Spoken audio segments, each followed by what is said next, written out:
రేపు 22 అంటే రేపు సోమవారం ఈ అంగన్వాడీ వర్కర్స్ మరియు హెల్పర్స్ అసోసియేషన్ వాళ్ళు చలో విజయవాడ లేకపోతే చలో తాడేపల్లి సీఎం క్యాంప్ ఆఫీస్ ముట్టడి అని కొన్ని పిలుపులు ఇవ్వడం జరిగింది.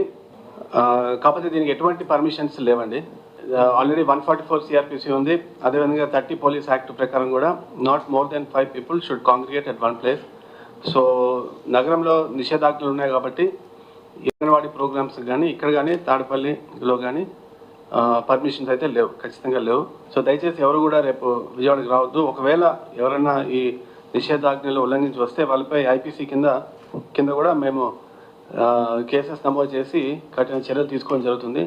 అంతేకాకుండా ఒకసారి కేసెస్ నమోదైన తర్వాత వాళ్ళ రికార్డ్ బుక్స్లో కానీ సర్వీస్ బుక్స్లో కూడా ఇవి ఎంటర్ ఉంటాయి. So disciplinary action, departmental action కూడా ఇనిషియేట్ చేయడం జరుగుతుంది. తర్వాత పెద్ద సంఖ్యలో ఏదైతే వాళ్ళు ఆందోళన తలపెట్టారో దీంట్లో కొన్ని యాంటీ సోషల్ ఎలిమెంట్స్ కూడా వచ్చి ఈ తప్పుదారి పట్టించి కొద్దిగా హింసకి పాల్పడే అవకాశం కూడా ఉంటుంది.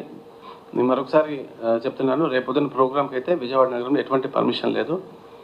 ఎవరైనా ఈ నిషేధాజ్ఞలు ఉల్లంఘించి వస్తే మాత్రం వాటిపై ఐపీసీ కింద కఠినమైన చర్యలు తీసుకోబడతాయి.